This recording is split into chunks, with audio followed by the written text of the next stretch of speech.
Hey, I'd like to welcome you to another episode of Mission Matters. My name is Adam Torres, and if you'd like to apply to be a guest on the show, just head on over to missionmatters.com and click on Be Our Guest to apply.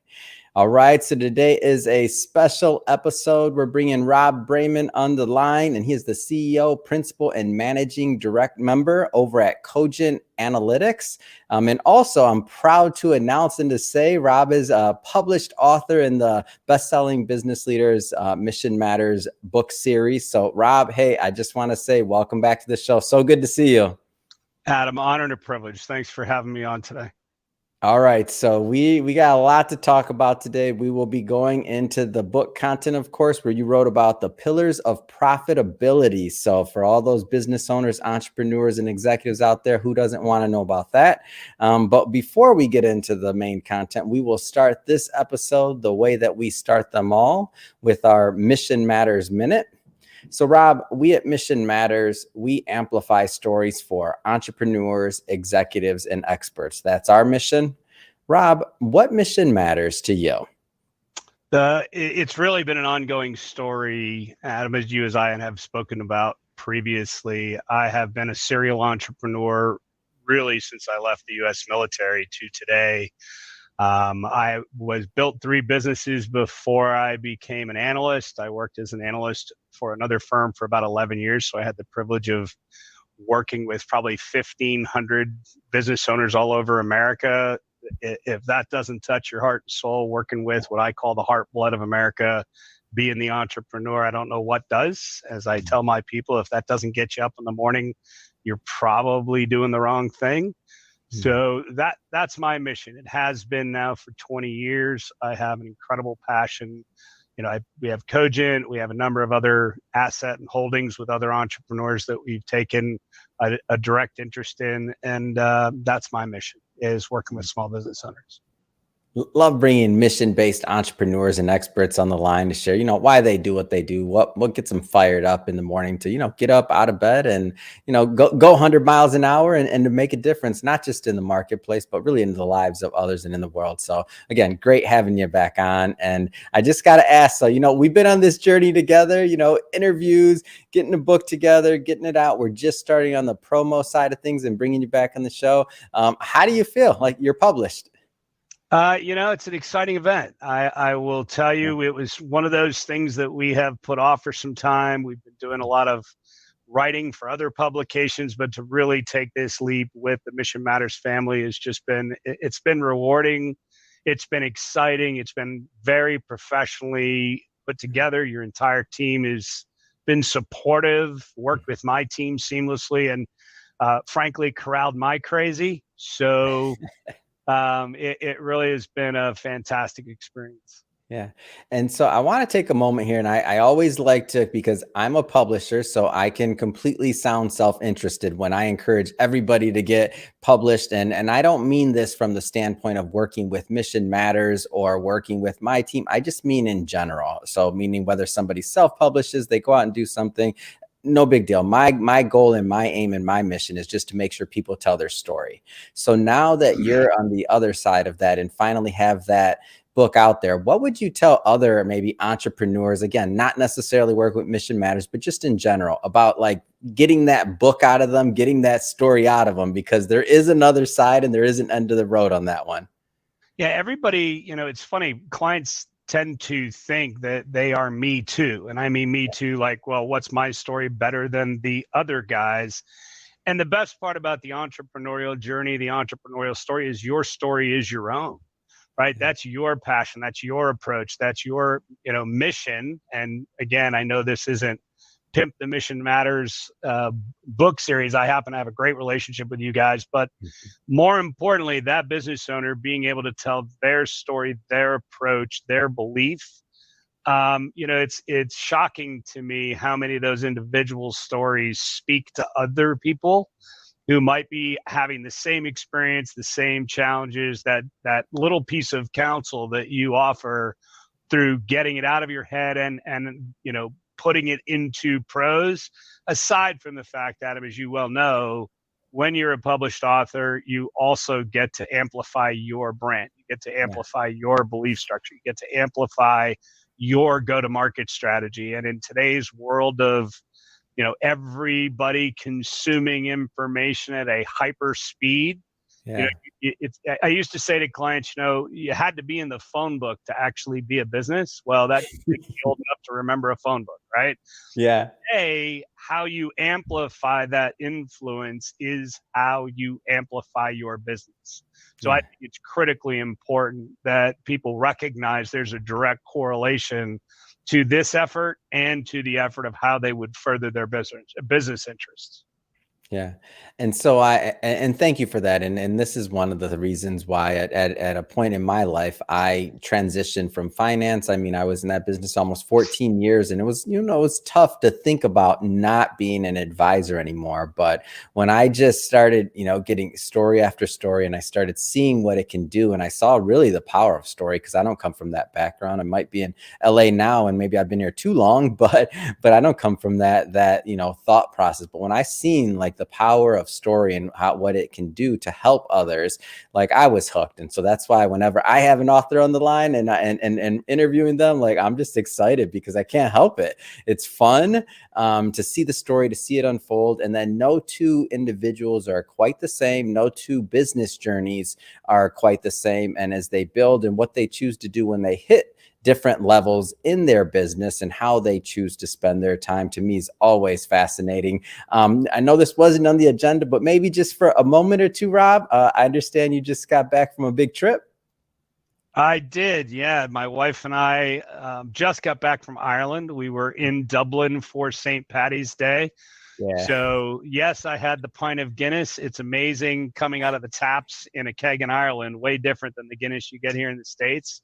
But yeah, we went to Europe with a couple friends of ours. High recommend for anybody's bucket list that have been contemplating going to Ireland.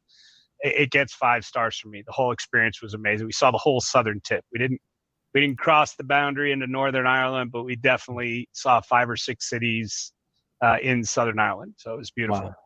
And I just bring that up because, for those entrepreneurs out there, and I know you're one of them, Rob, that are, going 100 miles an hour and you don't stop. And that's just how some of us are wired. I asked you that, and I bring that up for 2 reasons. Number one, to remind myself to do it, just to be upfront. I'm like, man, I need to take a trip. It's been some years. But number two, to let some of those that are out there that are maybe just getting started or just like earlier in their career, maybe they can't quite do that trip yet, but it's on their roadmap, it's on their vision board, it's on their, on what they want to do going forward. They want to do some big trips and maybe celebrate some of the work they've taken. They take years to build. All right, let's jump around a little bit here. So Can I jump in on that, by the way, before we move please on? go for it. Yeah. Yeah, it's funny because I've had the privilege of working with entrepreneurs for 20 years. It's rarely the monetary piece that causes people not to invest in themselves, right? Usually, once you get past that crazy startup period, that first 3 to 5 years, developing your structure, developing your business development, making sure your process is in place.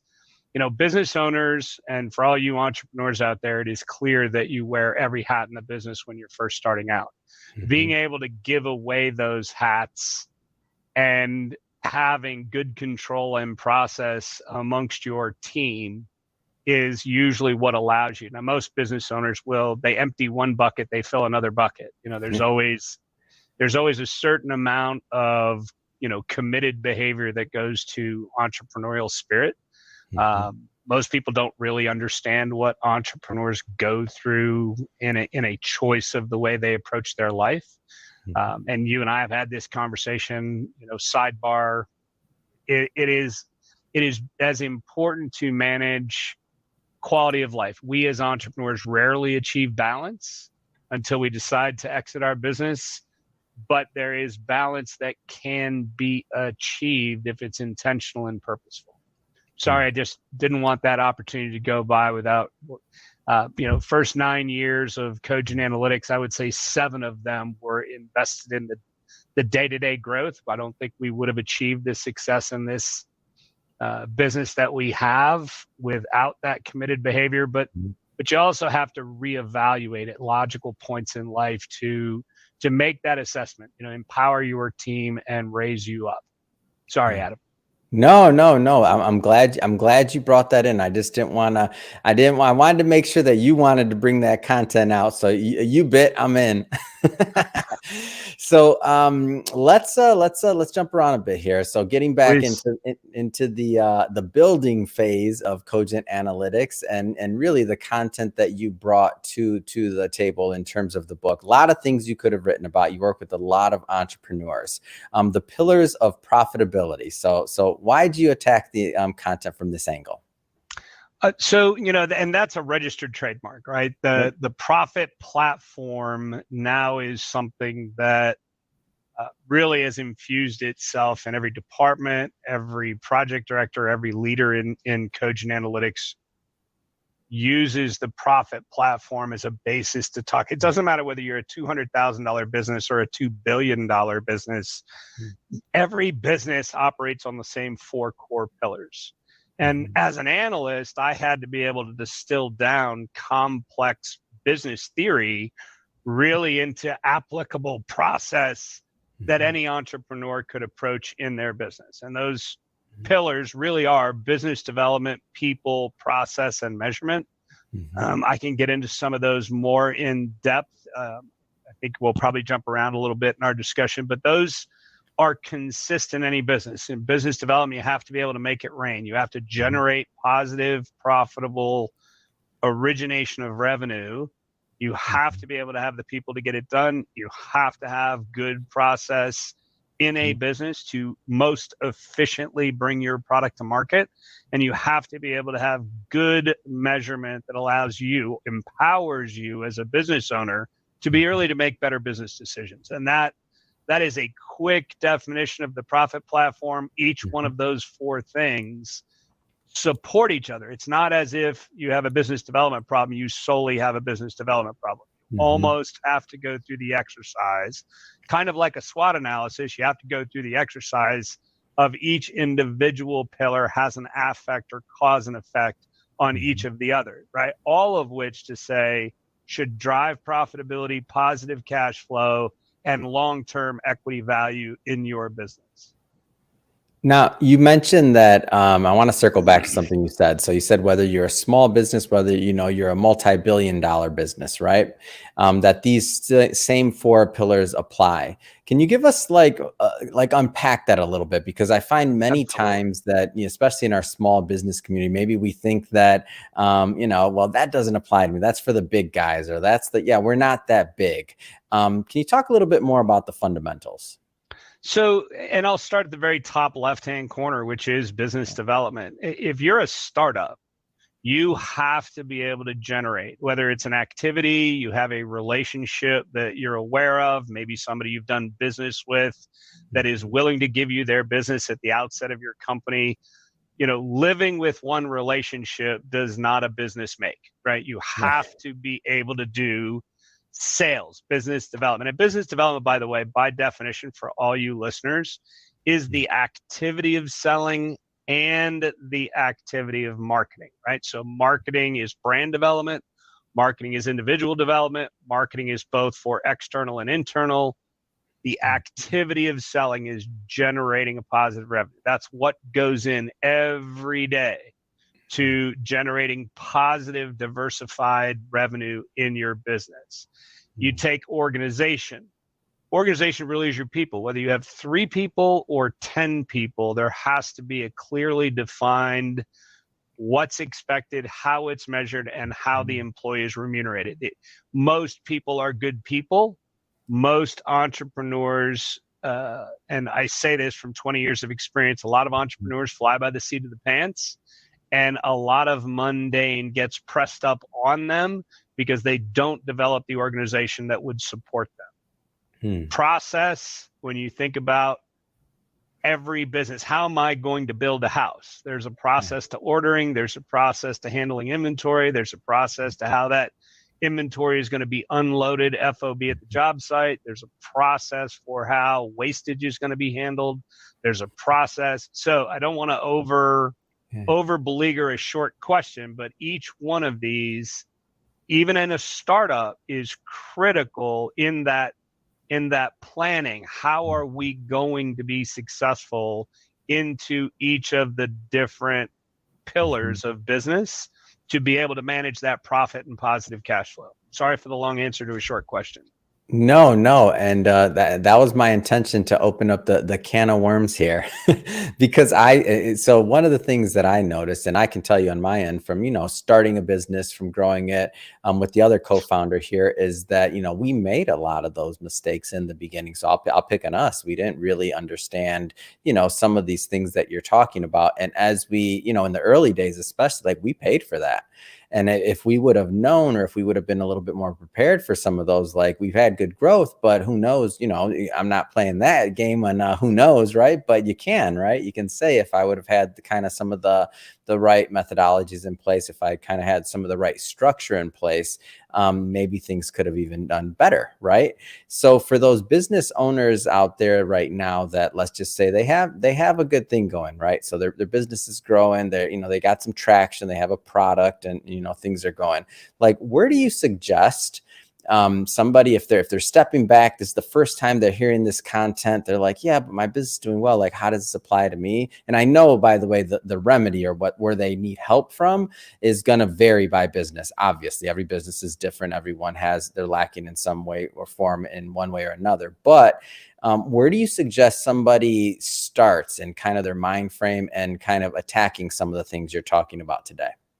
So I will speak from personal experience, and I am like you did at the beginning of the show. You said, "Hey, I'm saying you should do a thing. It doesn't have to be Yeah. mission matters." So what I'm going to say next is common shared spirit, right?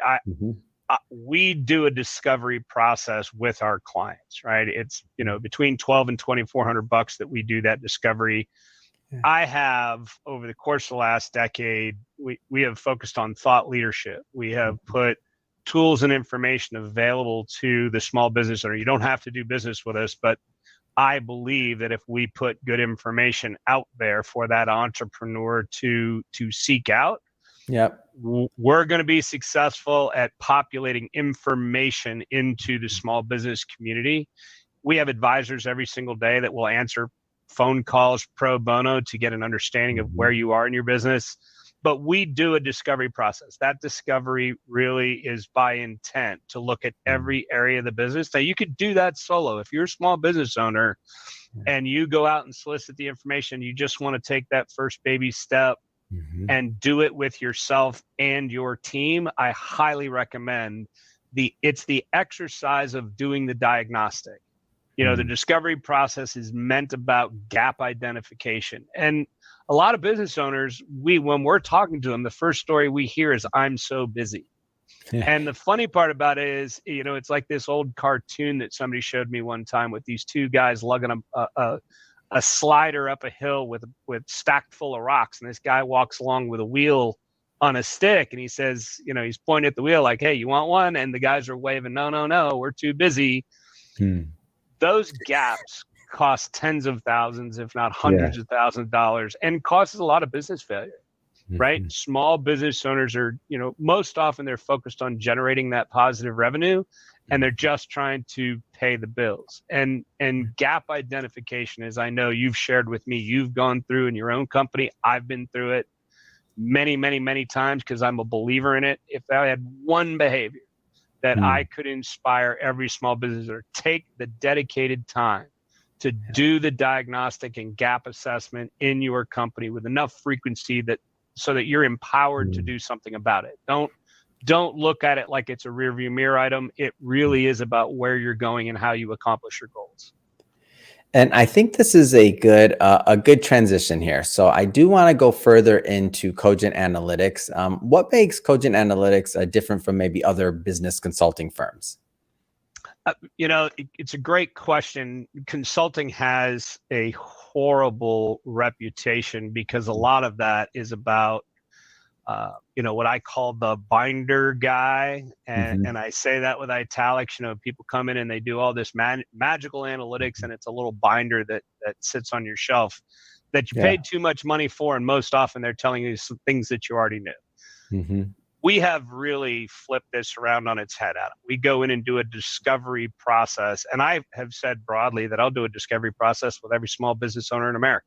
It is that diagnostic process that is powerful. We don't overbill our clients for that effort. And then, the thing I'm proudest of is I started Cogent Analytics because I think I saw a decade of how people did it wrong. And I think that shaped my belief structure on how I would want Cogent Analytics clients represented. And that really was that long-term durable partnership with our clients where we are full implementers. We actually have an internal acronym called BITE, which is build it, implement it, train it, evaluate it to assure it is truly bedded down and working with a client. Because most often clients will digress. When you learn something in school, the first time you learn it, maybe you're going to learn 50, 60%. The second time you look at it and see it in commonplace, maybe now you're up to 80%. Now you're working with it over time and you're able to ask wiser questions. You can get a lot of, and I have living proof of that, you can change the life of an entrepreneur, right? It's instilling business into the act of business. So it's what I call managing the business of the business instead of the business that you do. Yeah. And I notice, like, as I've gotten to know more about Cogent Analytics, like there's other things that set you apart as well, such as your code of honor that I was, tell us a little bit more about that and why that's such an important part of, your team and really your vision. So you brought out the personal, Adam, right? You just went right to it. We have to. We have 6 principles and a common value we live by. And just so that your audience knows, it truly is tattooed on my back. It goes back to my military days. It's honor, courage, wisdom, faith, perseverance, and loyalty. That really was born out of my code of honor. And I told a group of 8 new members to the firm just this morning, it is the standard by which I will hold each of you to. And the common value for us is raise others up and you will rise. So we spend all of our time working to raise small business owners, working to raise families, working to raise communities. And that really has been the spirit of this firm since the day I opened the door, and I will not dilute that for anybody. I have a firm belief that you have to be in service to a client if you're going to do this type of work well. If it's all about you and your pockets, you're probably going to fail and you will do a disservice to the client. So again, sorry for the long answer to a short question. No, and I know that, I know you're, even with the success you've had and other things, like I know you're pretty humble on this stuff, but I have to bring it out because that's my job, and I love celebrating my authors and what you're doing. So you have been, rewarded for, having this code. And I know that's not why you have the code, right? But you have been rewarded by the marketplace because you are truly making a difference in the lives of business and business owners. And so you've had recognition, like being featured in Inc. 500, Inc. 5000, Fast 50. Like Cogent Analytics gets a lot of attention. Tell me a little bit more about this piece of it. It really is a blessing. We're clearly on the map. Our goal is coast to coast by 2025. COVID put a little impingement on that, and I'll share with you, Adam. The spirit of my team, the spirit of my leadership group, when you think about when COVID first hit, we completely changed our business model. We completely changed our product offering, and it really went into business survival. Well, because we were able to do that in a fairly nimble way, we came out of that exercise, for as horrible as the event was, right, to the economics of our country, we really were able to not just be successful through that period, but I think genuinely it prepared us for the growth that we are experiencing.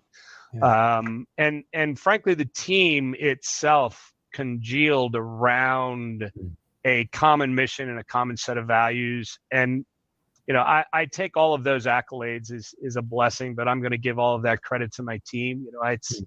I'm not some savant. I think if I am anything, I have been blessed with with building an amazing group of people in Cogent Analytics that truly have embraced the values and embraced the vision. And yeah, I'm humbled by that. Yeah. Yeah, it's great. And I mean, I can see, I can see the continued success happening because of, and again, I've gotten to know yourself, working with you and your team. I've gotten to know some of them. So I can see it. You can see it. And the marketplace is rewarding you and your team. So I think it's a great story. Happy to bring that one to our audience. And Rob, just really great to have you on the show. But I do have to ask, I know you got a lot going on, a lot of growth. A lot of things going on. What's next? I mean, what's next for you? What's next for the vision of the company and what you're planning on next? Well, we launched a couple of new divisions to Cogent Analytics. We now have our own internal marketing team that is growing like wildfire. We're building a bookkeeping accounting service that really is assisting our clients in that evolution of their business, integration services. So that is just to say, we had a strategic vision back in 2014 about what we thought was a holistic approach to the small business community. I'm not going to say we've arrived, Adam. We have been rewarded with some really good people, great clients, and logical successes from that event. I would like to believe that given the team that is here and the amount of referrals we get, and that story in the marketplace is being shared broadly by our client base, being coast to coast, at least initially in the next 3 years, is a whole heck of a lot of an elephant to bite off. Oh yeah. So I want to be very cautious, not to, as you and I talked just before the show, to keep filling my buckets that my wife's going to slap me in the back of the head with. Right? She got the trip to Ireland. Now I'm going to jump back in the firefight as I typically do. But yeah, the goal of Cogent Analytics truly is to be the premier small business consultancy in America. And, I think that as we continue to mature, because that's not to suggest we're perfect. What I do know is we're passionate. We believe in the community. We're fighting for the community every day. And I think if we continue on that mission, then the market will continue to reward us. And for some of these new services that you mentioned that you're offering and or expanding, like the bookkeeping side and some other things you said, did these come about?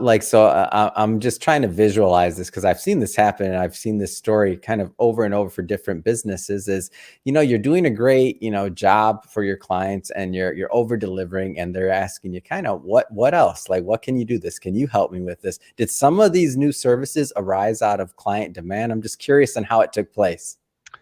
So we knew we had really, and I'll show you I'm sorry, your audience probably is not going to get this visual.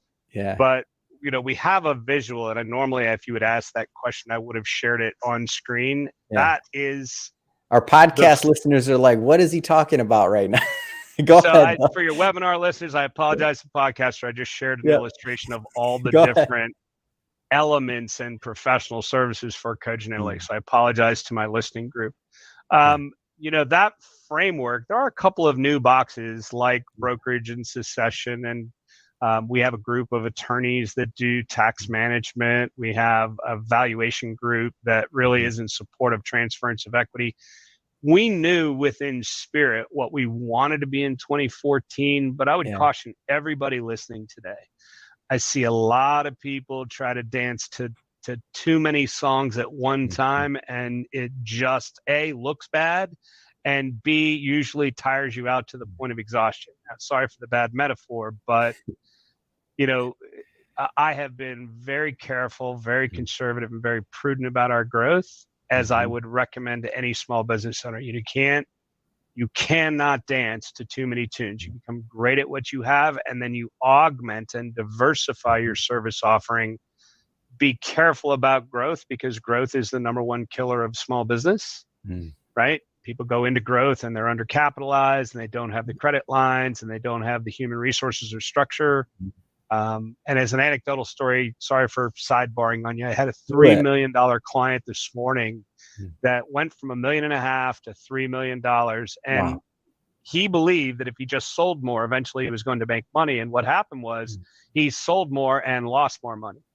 Wow. So, there is that very, very common story for small business owners, because anytime you grow, you're going to have more dysfunction. You're going to have dysfunction in people. You're going to have dysfunction in process. You're going to have dysfunction in controls. So, I want to be careful as I answer your question, not to be sending the bad message to the small business community. Diversification is good, but it is also prudent to do it in a stepped and staged way. Yeah. It's great. And I understand exactly what you're saying, because in our growth, we've been pulled in many directions, and it's like, we need to continue to focus on what we're good at. We can't do it all, nor do we want to. We want to execute and get better and better at what we do. So great. Thank you for the insight. And so Rob, if somebody's watching this, so final question, two-part question. If somebody's watching this, number one, what's the best way for them to connect with your team at Cogent Analytics so they can learn more? Number two, what are the types of business owners and or entrepreneurs that are typically a good fit to work with you and your team? So we have two groups. We have Cogent Innovative, which is really our incubator group that's designed for our $2 million clients and below.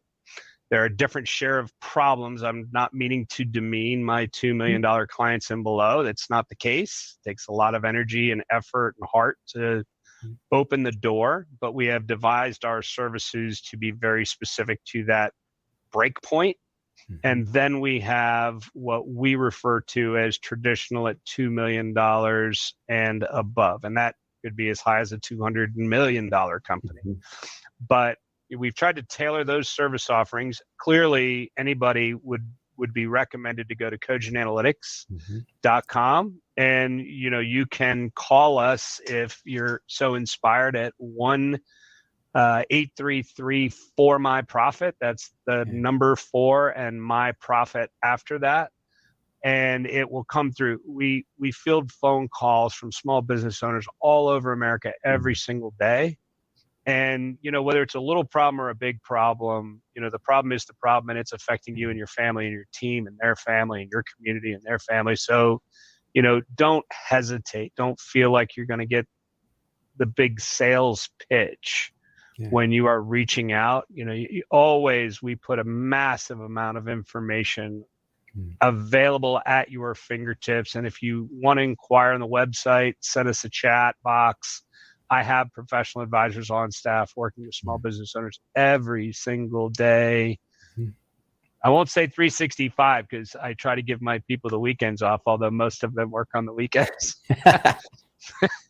That is clearly of their own choice. They're passionate about what they do. They're working with clients. But yes, Adam, it's probably the best way to reach out. The revenue profile of a client, you really have to be beyond that first revenue startup phase. Our 5 prime verticals really is, construction, manufacturing, transportation, distribution, and technology. And people hear those and they say, well, that's not for me. And then I break it down for them and they go, oh, well, that's what I do. So, when we think about construction, that could be construction management, that could be general construction, it could be engineering, it could be architecture, it could be any one of the trades that you might imagine. It's people that support the trade. So just know that when I put those five primes out there, that is a really broad list in each one of those categories. So I hopefully that helps your audience understand that we're really there in support and in service. And if by some small measure they want to have a conversation with one of our professional advisors, that's what we're built for. Fantastic. And we'll put all the website links and all that good stuff in the show notes so that our audience can just click on the links and head right on over. And speaking of the audience, if this is your first time with Mission Matters or engaging in an episode or listening to one, we're all about bringing on business owners, entrepreneurs, and executives and experts and having them share their mission, the reason behind their mission, really what gets them excited to go out into the marketplace and make a difference. What's their passion? If that's the type of content that sounds interesting or fun or exciting to you, we welcome you. Hit that subscribe button because we have many more mission-based individuals coming up on the line and we don't want you to miss a thing. And oh yeah, we're going to put that link to the book in the show notes as well. So don't forget to pick up a copy of that. And Rob, really, it has been a pleasure having you back on the show. And I'm just so happy and grateful to have you be part of the Mission Matters community. So thank you. Adam, my honor and pleasure. It's been a wonderful, wonderful ride. I look forward to the future.